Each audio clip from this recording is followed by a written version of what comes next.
It's to state the obvious, to look at what we can see, miles-long queues, roads thronged with respectful people, to say that those who are seeking to voice their anti-monarchy positions are in an absolutely tiny minority. Now, occasionally social media can amplify tiny voices like that, but then great state occasions like this demonstrate what the sentiment of our country actually is. You were asking Jackie, Michelle, about ceremony, and Michelle, you were both saying how proud you were of the way this has been unfolding. People, of course, have had some time to prepare for this, and I think it's been executed immaculately. But I would also say that it's been carried off so well, despite the fact that, and this may seem like a strange thing to say with something that was always going to happen, it was foreseeable in the end, it's still a great shock.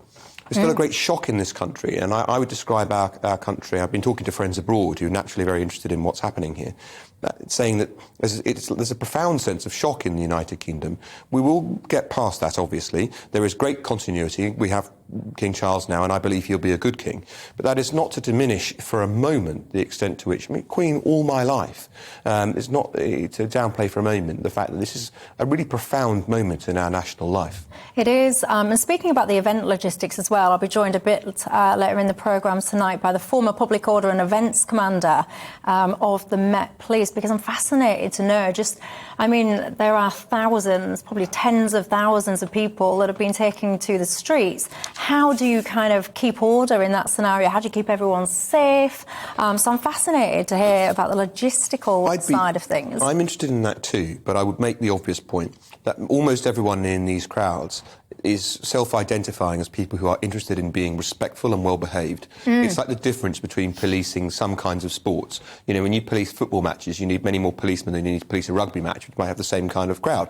It's just the way that the people who've attended, or the extremes within them, tend to behave. And, you know, you don't need that many people to police a tennis tournament, no matter how many people go. But you sometimes need quite a lot of police to police a different kind of public event. And I think, don't forget, it wasn't that long ago, 10 years gone quickly.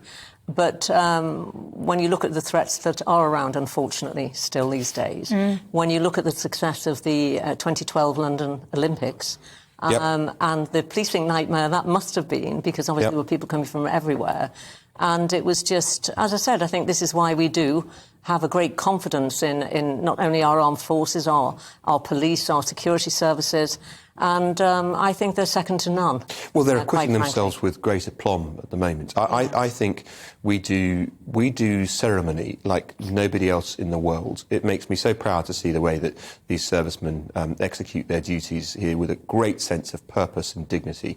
And I was lucky enough to attend the funeral of Margaret Thatcher when that great high moment was on show. This really, I think this is a moment we'll never forget.